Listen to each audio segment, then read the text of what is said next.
भगवान श्री कृष्ण हैं। कौन है? श्री कृष्ण हैं। पूछोगे क्यों है? तो यहाँ पर एक बड़ी सुंदर बात आती है।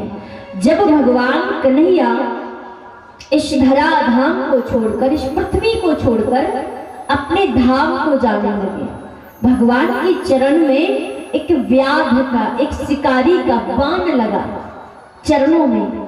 उसने सोचा कि कोई मृग सोया हुआ है, तो ये मृग का नयन चमक रहा है।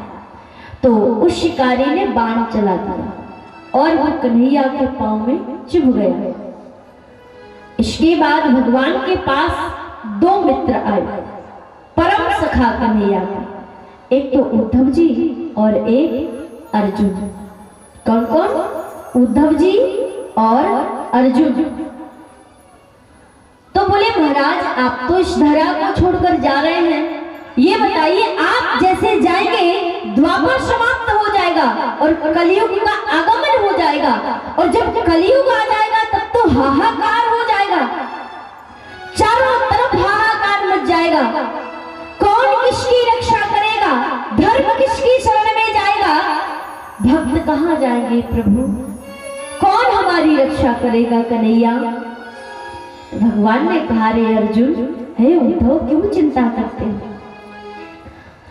श्रीमद् भागवत महापुराण वेद व्यास जी के द्वारा जो रचित है, उस श्रीमद् भागवत जी में अपना एक रूप कन्हैया ने प्रकट किया। तो एक रूप तो भगवान का गोलोक धाम को प्रस्थान किया और एक रूप भगवान का स्वयं साक्षात श्रीमद् भागवत महापुराण में स्थापित कर दिया। इसीलिए महाराज ये कोई किताब नहीं है, ये पुस्तक नहीं है, ये भगवान श्री कृष्ण की वांग्मय प्रतिमूर्ति है। जिस घर में श्रीमद् भागवत महापुराण स्थापित रहता है, रखा होता है, जो लोग रोज आरती, वंदन, पुष्प इत्यादि के द्वारा इनका अभिषेक करते हैं, तो वो वास्तव में श्रीमद् भागवत पुराण का नहीं, बल्कि वो स्वयं साक्षात हमारे गोविंद का अभिषेक माना जाता है।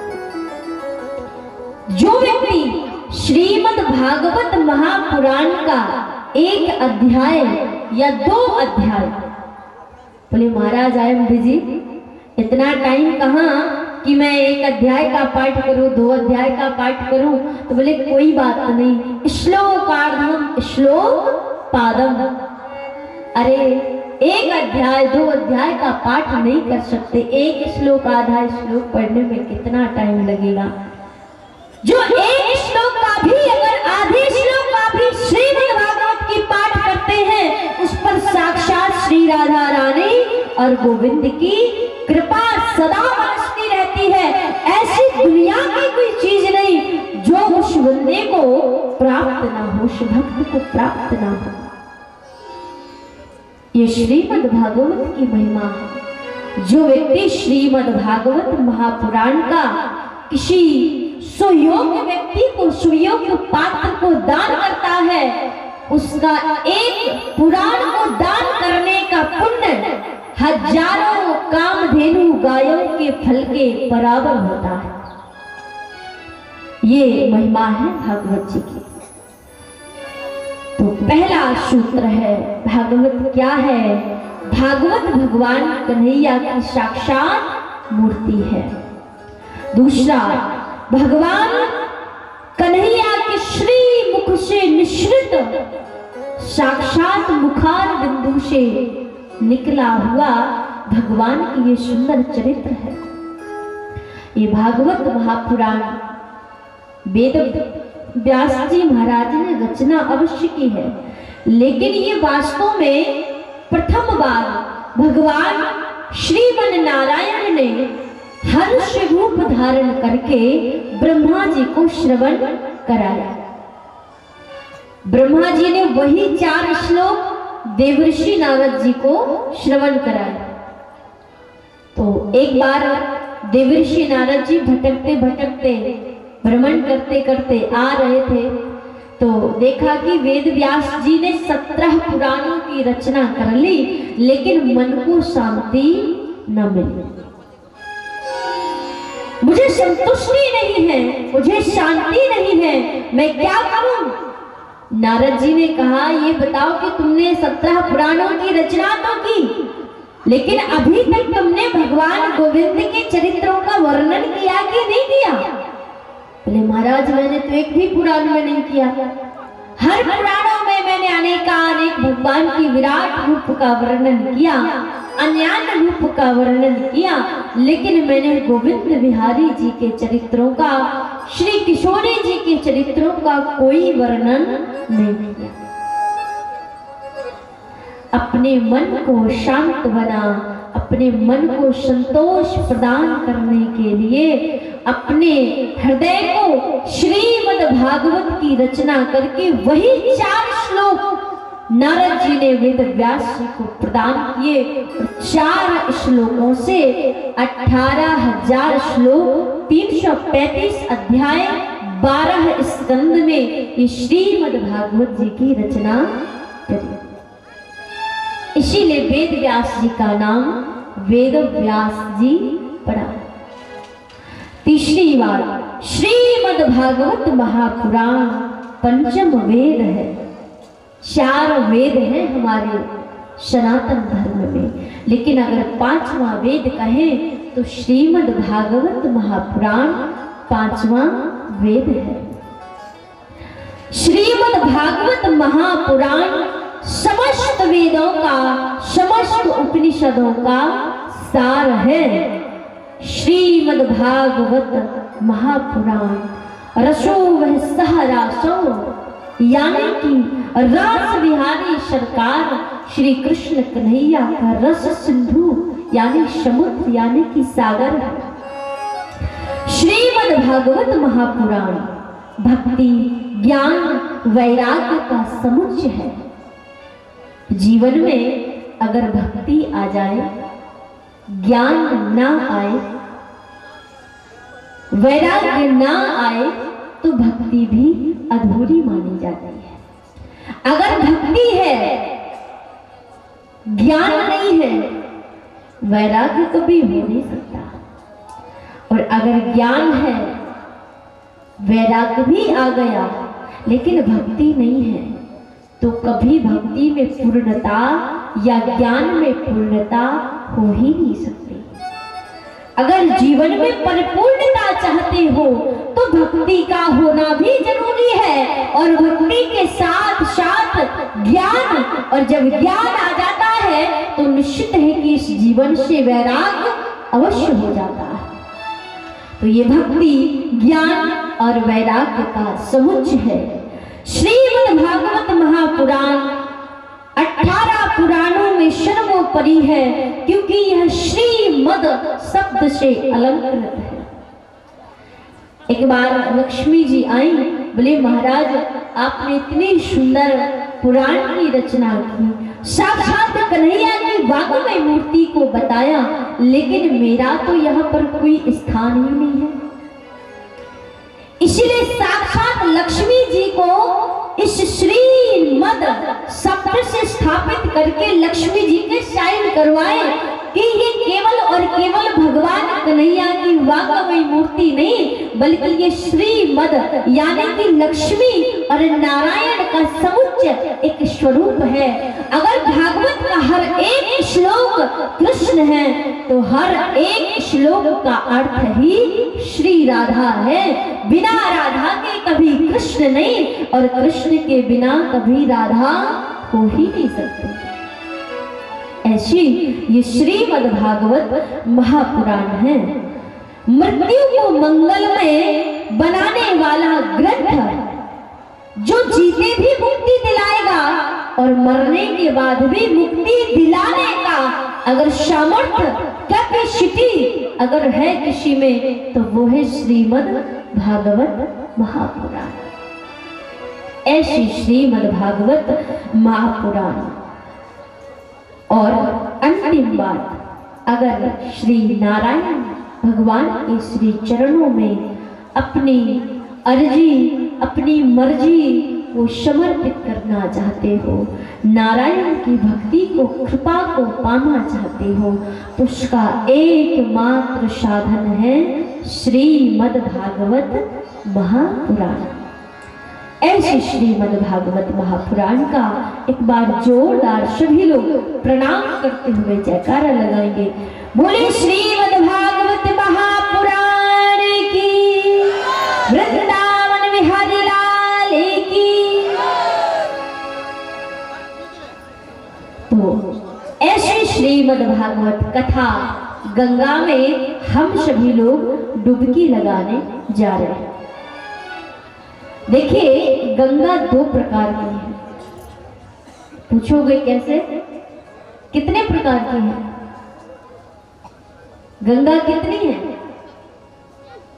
आपके आसपास है कहीं गंगा? गंगा स्नान किया है? तो इतना तो सब जानते ही होंगे, सुन रखा है सभी ने कि चाहे जितने पाप करो गंगा में स्नान कर लो तो कट जाते हैं। पता है? किस किस को पता है? हाथ उठाइए जरा। पाप करो गंगा में नहा लो तो कट जाते हैं। ये किस किस ने सुना है? गंगा स्नान किस किस ने किया? हाथ उठाए जरा। अरे तो बड़ी विचित्र बात है, झारखंड में, बिहार में, तो भागलपुर में, कहलगांव में, साहिबगंज में कहाँ गंगा नहीं है? और बताओ, गंगा के तट में रहने वाले लोग बोले कि हमने गंगा स्नान नहीं किया, तो इससे बड़ा दुर्भाग्य और क्या हो सकता है? हम तो भाई यही कहेंगे कि आप सभी लोग बड़े अभाग्यशाली हैं।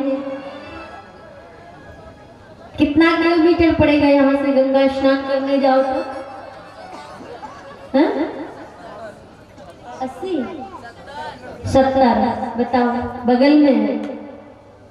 70 कोई मायने थोड़े ना रखता है। हम लोग क्या बताओ, 800 900 1000 वृंदावन से अगर जोड़ो तो 1500 किलोमीटर दूर चल के आ गए आपके पास, और आप लोग 70 किलोमीटर नहीं जा सकते। क्या बात है, मान गए आपको। बरमसिया वालों, बस घर के ब्रह्मजाल में डूबे रहो, गंगा स्नान तो बाद में हो जाएगा। तो एक गंगा है, आप जरूर नहा लेना, अब गंगा स्नान जरूर कर लेना। वैसे बिना गंगा स्नान के आपको कथा सुनना ही नहीं चाहिए, क्योंकि हम आप सबको जानते हैं, आप लोगों का कहां तक क्षमता है सब जानते हैं। ये मत सोचो कि पहली बार आए हैं। तो गंगा स्नान करने से सारे पाप कट जाते हैं, लेकिन थोड़ा भ्रम में मत रहना। गंगा स्नान करने से कौन से पाप कटते हैं? कौन से कटते हैं? नहीं पता? जो अज्ञानतावश हो जाए। कैसे हो जाए? अनजाने, भूल से जो हो जाए वो पाप अगर हमने कर लिए जीवन में। अब जैसे बचपन में है, रास्ते में जा रहे हैं, खेल खेल रहे हैं, कोई चीटा चीटी मर जाए तो हम देख तो नहीं रहे। तो जो अज्ञान से, भूल से जो पाप हो जाए और फिर हम गंगा स्नान कर ले तो पाप कट जाता है। अब व्यक्ति सब जानते हैं कि भैया जीव हत्या करना क्या है? जीव हत्या करना क्या है? पुण्य है? नहीं नहीं, पुण्य है, यही बोलना चाहते होंगे कई लोग। तो मदिरा का पीना क्या है? अरे भैया, इससे बड़ा पुण्य की क्या बात है? मदिरा पीना, मदिरा समझते हैं? मदिरा समझते हैं? शराब समझते हैं? नहीं नहीं समझते। अब कल पता करेंगे कि यहाँ क्या बोलते हैं। क्या बोलते हैं? दारू। हाँ, दारू जानते हैं, सब जानते हैं, सबके चेहरे खिल गए। क्या बात बोल दी दीदी ने। हाँ, बड़ा प्यारा शब्द है ना, इसीलिए सब खुश हो गए। और राधा राधा इतनी देर से पुकारे, तब किसी के चेहरे पे हंसी नहीं आई। तो सब जानते हैं कि दारू पीना क्या है? पाप है कि पुण्य है? पाप है। बढ़िया रोज शाम को अद्धा पौवा चढ़ा चढ़ा के घर पे आ जाओ झूम झूम के, और बोलो महाराज बगल में 70 किलोमीटर में गंगा नदी है, स्नान कर लेंगे, पाप कट जाएंगे। कल बाजार लगा था, आधे से ज्यादा बाजार यहाँ पर मछली और मुर्गे का लगता है, लोग खाते हैं पीते हैं, और अगर वही लोग आके बोले कि महाराज हम गंगा में जाकर नहा ले, पाप कट जाएंगे, तो ऐसा कभी और किसी भी हालत में हो नहीं सकता, कभी नहीं हो सकता। कब होगा? क्योंकि आप अनजान नहीं हैं, आप अज्ञान नहीं हैं, आप सब जानते हैं। इस भारत देश में इतनी सब्जियां बनी हैं, इतनी वैरायटी के फल फ्रूट्स बने हैं कि अगर आप 365 दिन अलग अलग खाना चाहें तो अलग अलग खा सकते हैं, लेकिन नहीं, क्या करें, मन है कि मानता नहीं है। एक दिल है जो जानता नहीं है, बेचारा कुछ नहीं जानता, अबोध है। अगर जिस दिन ये दिल ने तुम्हारे जान लिया कि नहीं नहीं हम ये गलत कर रहे हैं, तो ये पाप कभी दोबारा हमसे होगा नहीं और करना भी नहीं। जितने लोग कथा श्रवण करने आए हैं, आज प्रथम दिवस है, कान खोल करके सुन लीजिएगा। 7 दिन आप लोग कथा श्रवण करने के लिए आए हैं, और इन 7 दिनों में ये संकल्प लेके जाना है कि एक बुराई को छोड़कर हर एक दिन कथा जब विश्राम होगी उसके पहले आपको अपने अंदर के एक बुराई को मारकर जाना है, उस बुराई को छोड़कर जाना है, तभी आपका कथा सुनना सार्थक होगा, तभी आपका भागवत जी के सामने आना, कन्हैया के सामने बैठकर भगवान की कथा को सुनना सार्थक होगा।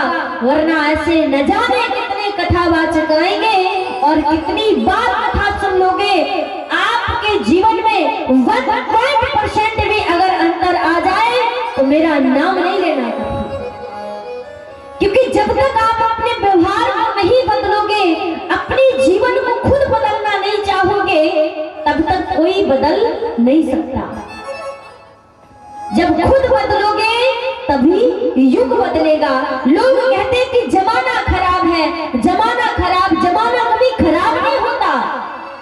जमाने में हम सब लोग खराब होते, उस जमाने को दूषित करने वाले होते, उसी जमाने को गंदा करने वाले होते, और जब वही आपत्ति हम पर खुद आती है तब हम कहते हैं कि जमाना बहुत खराब है। इसीलिए याद रखना, इस कथा को केवल हमें इस रूप में नहीं सुनना कि मनोरंजन किया, इस कान से सुना और इस कान से निकाल दिया। मैंने बताया श्रीमद् भागवत महापुराण मुक्ति का क्षेत्र है, मुक्ति का धाम है। जो एक बार अपने आप को, जीवन को इस भगवान के चरणों में समर्पित कर देता है, वो निहाल हो जाता है, फिर उसको किसी बात की चिंता करने की आवश्यकता नहीं रहती। भगवान कन्हैया गीता के 9वें अध्याय में कहते, अनन्यास्यन्तो माम ये जनः पर्युपासते तेषां नित्याभियुक्तानां योगक्षेमं वहामयम्। हे अर्जुन, जो सारे दुनिया के रिश्ते नाते, दुनिया के ये विषय विकार छोड़कर मेरी शरण में आ जाता है, वास्तव में उसको अपनी जीवन नैया की बागडोर संभालने की आवश्यकता नहीं रहती, क्योंकि उसका खेवनहार स्वयं मैं बन जाता। अब ये आपको डिसीजन लेना है कि हमें अपनी नैया अगर खुद चलाओगे, खुद आप पार ले जाओगे तो डूब भी सकती है, लेकिन जब गोविंद के चरणों में समर्पित कर दो तो फिर वो नैया कभी डूबती नहीं है, फिर वो उबार देता है, वो बचा लेता है। कितने भी पाप करे हो अभी तक आपने, लेकिन जब ही जागो तभी सवेरा, आप लोग एक बार ये संकल्प तो लो कि नहीं, हमने जो गलत किया है प्रभु, हम अच्छे हैं बुरे हैं जैसे भी हैं, है तो आपके। आज से संकल्प लेते हैं कि हम अपने सारी बुराइयों का त्याग करके आपके चरणों में, श्री राधा रानी के चरणों में आकर अब हमारा कोई अपना पराया नहीं है। एक बार भाव से बोलेंगे, बोले राधा रानी सरकार की, वृंदावन बिहारी लाल की, श्री बांके बिहारी लाल की। और प्रभु से बस एक बात कहनी, क्या? हे प्रभु, ये लगन, ये प्रेम, ये भक्ति आपने एक बार जगा दी तो अब कभी टूटे ना, कभी छूटे ना, कभी आपको भूले ना। किसी भी स्थिति में हम भले ही अपने सबको भूल जाएं, परंतु जब जब ये श्वास ले, हर श्वास में कृष्ण और राधा का नाम हो। ये लगन प्यारे कभी तोड़ना नहीं, कभी ये टूटे ना, ऐसी कृपा करो। हो लागी लगन मत तोड़ना प्यारे, लागी लगन मत तोड़ना, हरि जी मोरी लागी लगन मत तोड़ना, हरि जी मोरी लागी लगन मत तोड़ना।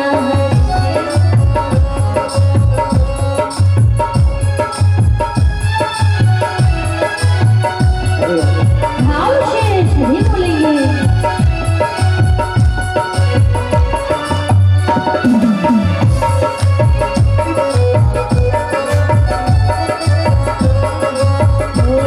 हरि जी मोरी लागी लगन मत तोड़ना,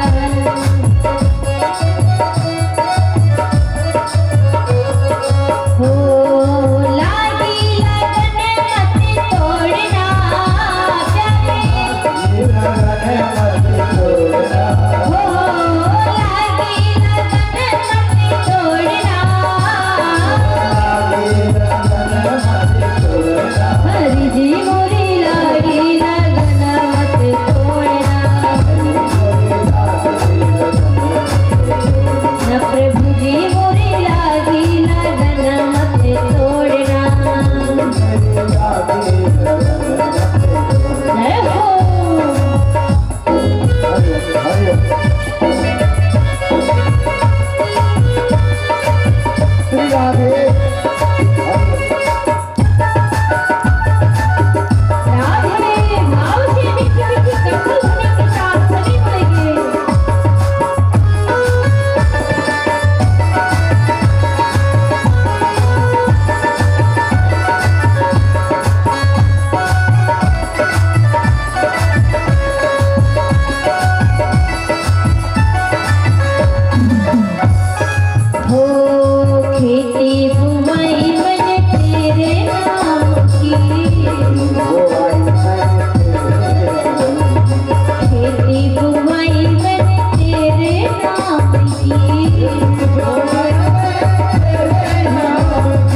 गहरी नदियाँ नावों पुरानी।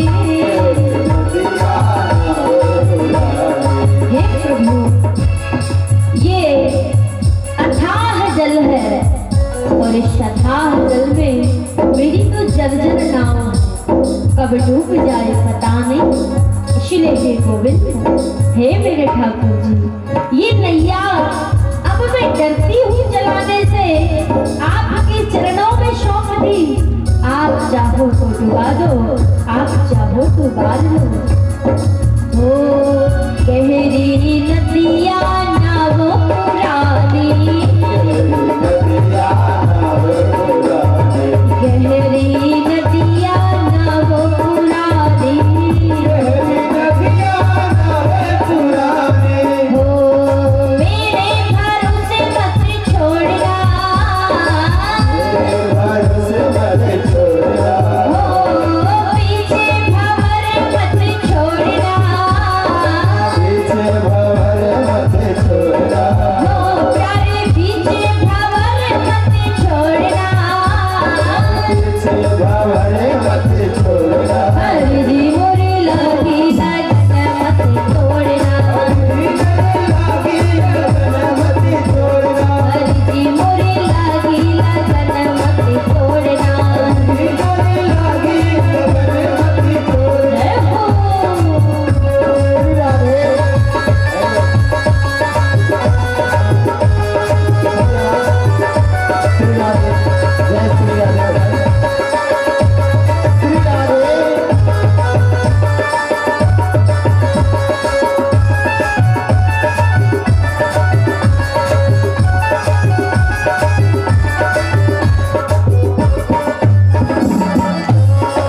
जय हो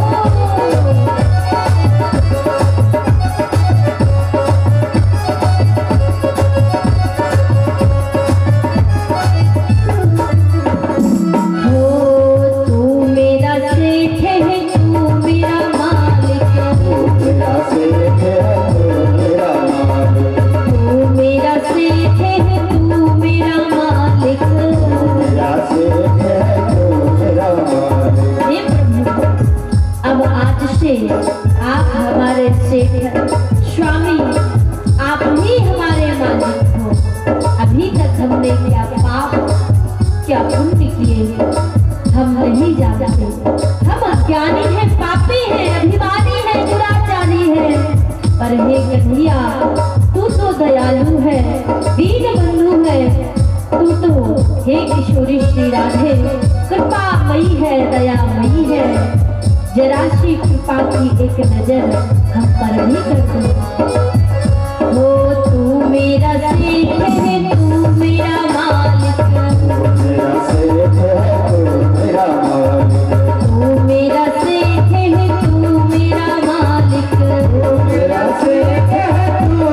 मालिक। ब्याज पे ब्याज मत जोड़ना, हो ब्याज पे ब्याज मत जोड़ना।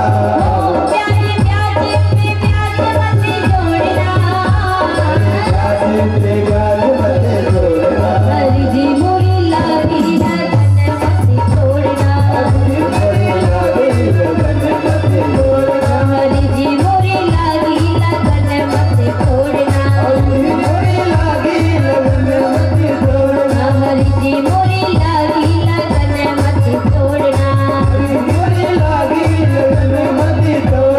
हो लागी लगन मत छोड़ना, हो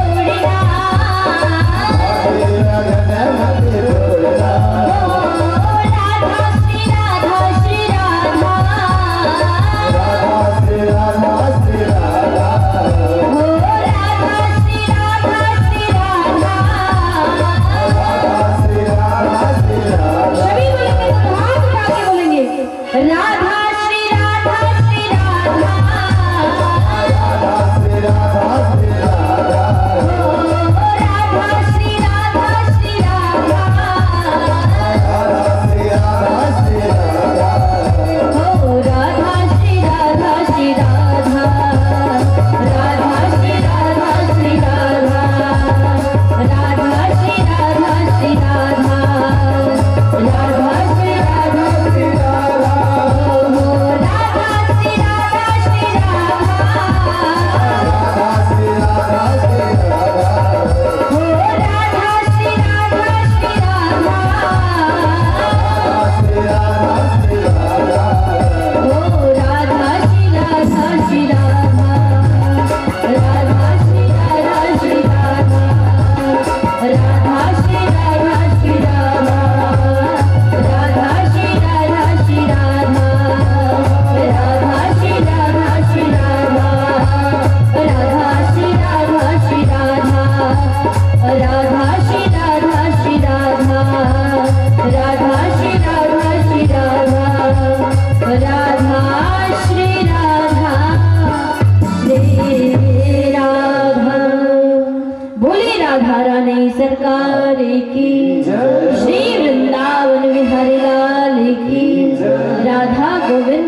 भगवान की।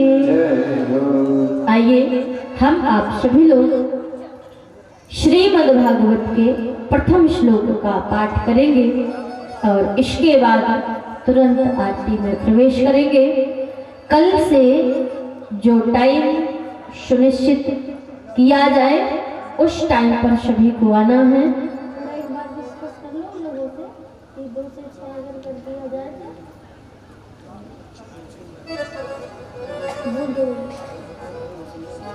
अभी पूछ के हमको बता दो। आइए सभी लोग नेत्र बंद करके एक बार श्रीमद् भागवत महापुराण के प्रथम श्लोक का पाठ करेंगे। सच्चिदानंद रूपाय विश्वोत्पत्त्यादिहेतवे तापत्रय विनाशाय श्री कृष्णाय वयं नमः। सच्चिदानंद रूपाय विश्वोत्पत्त्यादिहेतवे तापत्रय विनाशाय श्री कृष्णाय वयं नमः। सच्चिदानंद रूपाय विश्वोत्पत्त्यादिहेतवे तापत्रय विनाशाय श्री कृष्णाय वयं नमः। सच्चित आनंद स्वरूप। अच्छा, आपने इतने सारे वेद शास्त्र पुराण पढ़े, हर एक धार्मिक पुस्तक हो या पुराण हो उपनिषद हो, हर किसी ग्रंथ में किसी ना किसी देवी या देवता की आराधना की जाती है। लेकिन श्रीमद् भागवत महापुराण ऐसी प्रभु की वांगमयी मूर्ति है जिसमें वास्तविक किसी देव या देवता की वंदना मुख्य रूप से नहीं की गई। यहाँ पर वंदना किसकी की गई है? सत्यम परम धीमहि। श्रीमद् भागवत में किसी देवी देवता की बजाय केवल और केवल सत्य की वंदना की। लेकिन सत्य क्या है? सत्य क्या है? क्या हम जानते हैं कि सत्य क्या है? और दुनिया में सबसे बड़ा सच ही सच है। सत्य जो बोलता है, सत्य बड़ा कड़वा होता है, लेकिन वास्तव में ये कहने वाले लोग सत्य को समझ नहीं पाते, क्योंकि सत्य से मीठा कोई शब्द हो ही नहीं सकता। कड़वा किसको लगता है? जिसको झूठ प्रिय है, जो झूठ का व्यापार करता है, जो झूठ का धंधा करता है, जो झूठ पर विश्वास करता है, ऐसे व्यक्ति को ही सत्य सदैव कड़वा लगता है, वरना सत्य से मीठा कोई शब्द नहीं। एक झूठ बोलने के लिए 100 बार झूठ बोलना पड़ता है। बोलना पड़ता है कि छोटी सी गलती छुपाने के लिए लाख बार झूठ बोलना पड़ता है। लेकिन एक सत्य है, एक बार बोल दोगे तो जीवन में फिर कभी झूठ नहीं बोलना पड़ेगा। साच बराबर तप नहीं, झूठ बराबर पाप, जाके हृदय साच है ताके हृदय आप। प्रभु भगवान वो नारायण ही उसी हृदय में रहते हैं जिस हृदय में सत्य है। लेकिन इस दुनिया में सत्य क्या है? क्या वो दिखाई देता है? तो सत्य क्या है? एक बच्चा बचपन में जब छोटा होता है, फिर धीरे धीरे बड़ा होता है, धीरे धीरे बूढ़ा भी होता है, बच्चे को, छोटे बच्चे के सामने आप जाएं तो उसको थोड़ा हाथी घोड़ा खिलौने दे दो और एक तरफ उसको 50-60 हजार रुपए की मोटी सी गड्डी दे दो, तो क्या उठाएगा बच्चा? खिलौना कि मोटी सी गड्डी उठाएगा? क्या उठाएगा? बच्चा है तो क्या उठाएगा? खिलौना। हाँ, 2-4-10 रुपए ले सकता है, लेकिन वो अगर आप बढ़िया सजा के रबड़ लगा के रख दोगे तो वो क्या जानेगा? खिलौना ही जाने। अच्छा, ये तो अब वही बच्चा जब बड़ा हो गया, यानी कि आप थोड़ा सा 15-20 वर्ष का, 30 साल का आपके जैसा हो गया और आपके सामने अगर काठ के हाथी घोड़ा खिलौने रख दो और एक तरफ बढ़िया मोटी सी 50-60 हजार की गड्डी रख दो, आप क्या उठाओगे? खिलौना। अच्छा, यहाँ की माताएं बोलना बिल्कुल भी नहीं जानती, ये भी नहीं जानती कि ये गड्डी क्या होती है। हाँ, बेचारी बड़ी सीधी है, बहुत सरल है। अच्छा, पैसा नहीं जानती? जानती है? नहीं जानती। बताओ, यहाँ की माताएं, अच्छा रुपया जानती, पैसा तो बंदी हो गया, रुपया जानती हो? हाँ, रुपया सब जानती। अगर आपके सामने 50-60 हजार रुपए रख दिया जाए, एक तरफ हाथी घोड़ा खिलौने रख दिए जाए, तो क्या उठाओगी?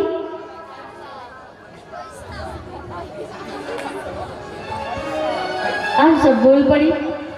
उठाने की बारी आई तो सबको याद आ गया, पैसा। अब थर्ड स्टेज याद रखना, जब आप बूढ़े हो जाओगे, समझ लिया, हॉस्पिटल में भर्ती हो, 2-4 दिन के मेहमान बचे हो और उस टाइम अगर आपसे कोई कहे कि महाराज मेरे पास बहुत प्रॉपर्टी है, आप ऐसा करो, आप अपने परिवार को छोड़ दो, मेरी जितनी जमीन जायदाद प्रॉपर्टी प्लॉट है सारे आप अपने नाम करा लो, आप परिवार चुनोगे या प्रॉपर्टी? क्या चुनोगे? परिवार। बड़े होशियार लोग हैं ब्रह्मसिया वाले, सारे आंसर एकदम सटीक दिए। क्या चुनोगे? परिवार। अच्छा, मनुष्य तो एक ही था ना? मनुष्य क्या थे? एक ही थे ना? उसका ही बचपन था, उसका ही यंग अवस्था थी और वही उसी का बुढ़ापा था, लेकिन 3 अवस्थाओं में उसने अपने नियम अलग अलग बनाए।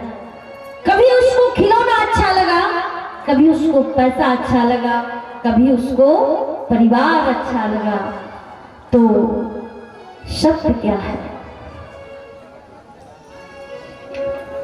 सत्य क्या है? ये मैंने कोई कहानी नहीं सुनाई, ये एग्जाम्पल दिया है आप सबकी पर्सनल लाइफ का। सत्य क्या है? जो बदलता है वो कभी सत्य होता क्या है? नहीं है। जो बदलता है वो कभी सत्य नहीं होता। इसका मतलब है कि आपका ये जीवन सत्य नहीं है, क्योंकि कभी आपको खिलौना, कभी पैसा, कभी घर, कभी परिवार अच्छा लगा, फिर सत्य क्या है? सत्य केवल एक है कि वही बचपन से आपके घर में माता पिता, दादा दादी, परिवार के लोगों ने सिखाया कि केवल और केवल बेटा राम राम भजो तुम्हारा कल्याण हो जाएगा। जवानी भी आ गई फिर भी राम नाम कभी बदला नहीं, बुढ़ापा भी आ गया लेकिन राम नाम बदला नहीं, वो राम का राम ही रहा। और जब मरने की स्टेज आई, मृत्यु भी हो गई, मरने के बाद जब अर्थी जाती है तब भी लोग हमें ये सलाह देते हैं, हमारे पीछे ये नारा लगाते हैं कि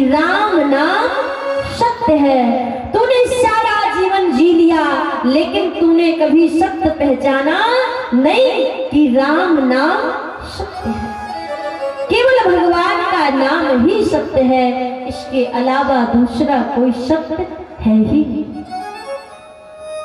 तो ऐसे सत्य सच्चिदानंद रूपाय, सत्य चित्त, चित्त यानी कि प्रकाश, उजाला, ज्योति, चित्त यानी कि भगवान। हम सबके अंदर वो चित्त रूपी प्रकाश यानी कि भगवान का जो प्रकाश पुंज हमारे अंदर है, जब तक वो भगवान का पुंज हमारे अंदर है तभी तक हम जीवात्मा हैं, ये शरीर है। जिस दिन ये भगवान का चित्त रूपी प्रकाश इस शरीर से निकल गया, उस दिन ये मृत शरीर, ये बॉडी हो जाती है।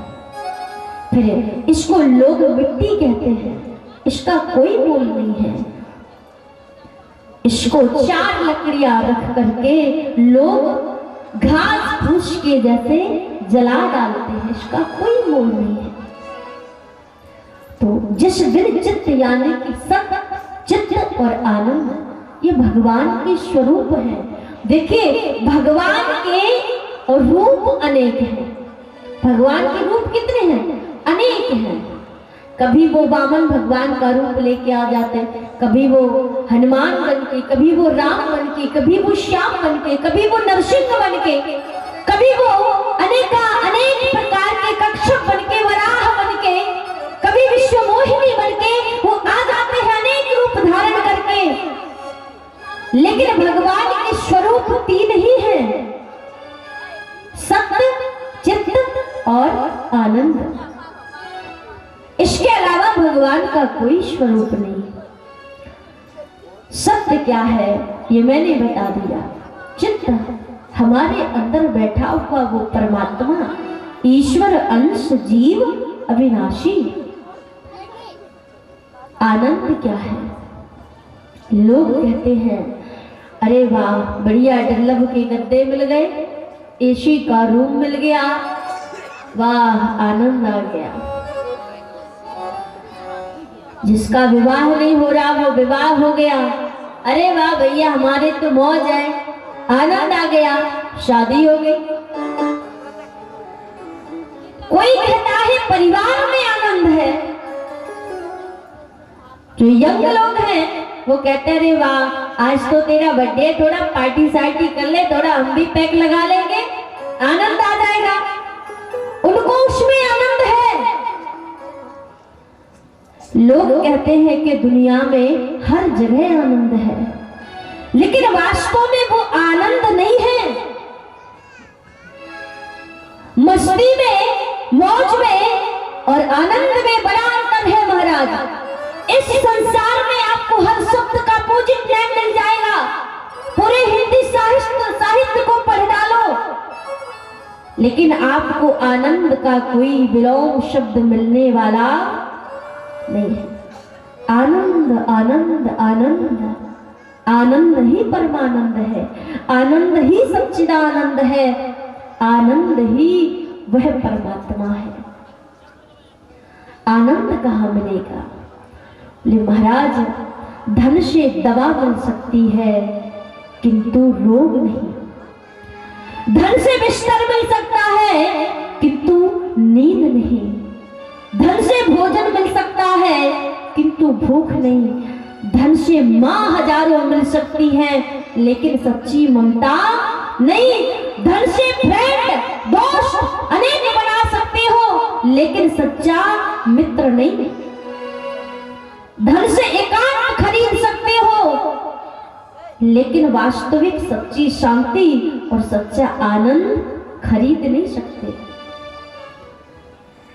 आनंद क्या है? आनंद ना तो इस दुनिया की मौज में है, ना तो परिवार में है।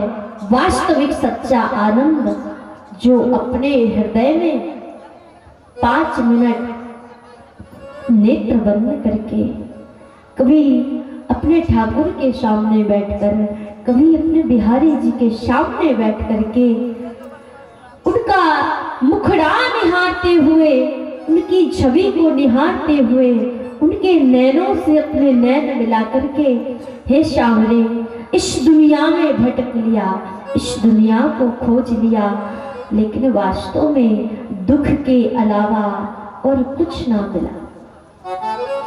दुनिया के सामने रोगे तो ये दुनिया हंसेगी, लेकिन एक भगवान के सामने रोगे तो एक वो परमात्मा है जो हंसेगा नहीं, आपकी बात को, आपके मन की इच्छाओं को, मुराद को समझेगा और पूरा भी करेगा। जो आनंद में रहता है वो कभी राधा नाम, कभी कृष्ण नाम भूलेगा ही नहीं। जो सदा हरि के चरणों में मन लगा के रखता है वो कभी आनंद से अलग नहीं हो सकता। और जिसके हृदय में आनंद है उसके अंदर भी आनंद है और उसके बाहर